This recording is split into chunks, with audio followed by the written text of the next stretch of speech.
হয়েছিল, বিভিন্ন ক্ষেত্রে কোটা ব্যবস্থার নাম দিয়ে যেভাবে বৈষম্য চলছিল, তার বিরুদ্ধে আমাদের ছাত্র জনতা রাজপথে রক্ত দিয়েছে। আমাদের অনেক ভাই শহীদ হয়েছেন, অনেকে বঙ্গুত্ব বরণ করেছেন, এখনো অনেকে হাসপাতালে চিকিৎসাধীন।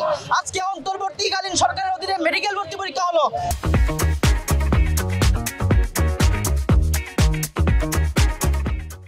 কিন্তু এই নতুন বাংলাদেশেও কেন আমাদেরকে এই ধরনের বৈষম্যমূলক পরিস্থিতি দেখতে হবে?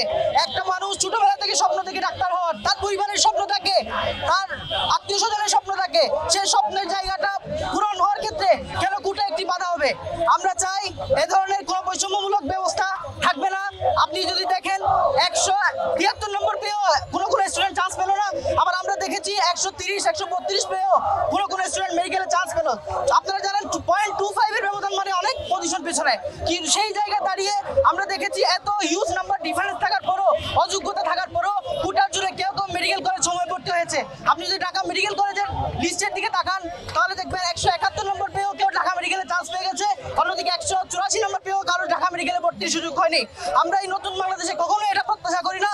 আমরা চাই শুধুমাত্র অনগ্রসর জনগোষ্ঠী, প্রতিবন্ধী জনগোষ্ঠীদের জন্য সামান্য কিছু কোটা থাকবে এবং অন্য সকল কোটা, সকল বৈষম্যমূলক ব্যবস্থা, সকল পরীক্ষা, সকল নিয়োগ থেকে বাতিল করা হোক এবং এই মেডিকেল ভর্তি পরীক্ষার ফলাফল যেটা গতকাল প্রকাশিত হয়েছে সেটা পুনর্বিবেচনা করে এরকম বৈষম্যমূলক কোটা বাদ দিয়ে নতুনভাবে প্রকাশ করা হোক। আমাদের দাবি এটাই। এই দাবি পূরণ না হওয়া পর্যন্ত আমরা রাজপথে থাকবো, আর কঠোর কর্মসূচিতে বাধ্য হব। মেধার ভিত্তিতে সকল চাকরিতে সকলের সুযোগের সমতা তৈরি করে দেওয়ার জন্য আমাদের আন্দোলন ছিল। এক পর্যায়ে আমাদের ভাইরা যখন জীবন দিল, শহীদ ওয়াসিম যখন জীবন দিল, শান্ত যখন জীবন দিল, আমাদের এই আন্দোলন রাষ্ট্র সংস্কার আন্দোলনের রূপ নিল।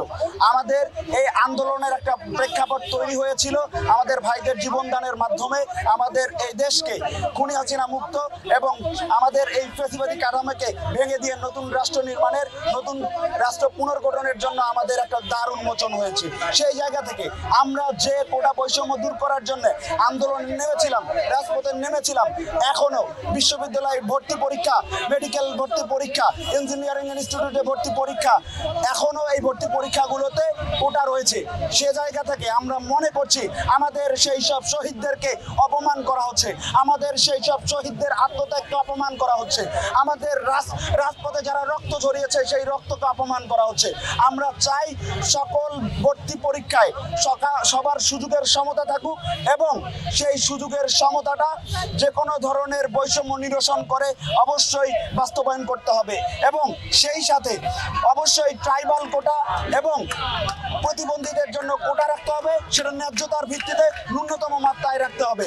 আমরা চাই ভর্তি পরীক্ষায় সকল ধরনের কোটা নিরসন করে সবাইকে সুযোগের সমতা দিয়ে বাংলাদেশকে বৈষম্যহীন বাংলাদেশ এবং সুষ্ঠু ও সুন্দর বাংলাদেশ বিনির্মাণের জন্য এই সরকার কাজ করবে এবং আমাদেরকে এভাবে যেন রাজপথে এসে আবারও কোটামুক্ত বাংলাদেশ বিনির্মাণের জন্য আওয়াজ তুলতে না হয়। আমরা আজকের মধ্যেই আমরা আমাদের দাবির বাস্তবায়ন চাই। আমরা চাই আজকে এই সরকার সব প্রতিষ্ঠান থেকে সকল ধরনের ভর্তি পরীক্ষায়, সকল ধরনের ইনস্টিটিউট থেকে কোটা তুলে দিয়ে সবাইকে সুযোগের সমতা তৈরি করে দেবে।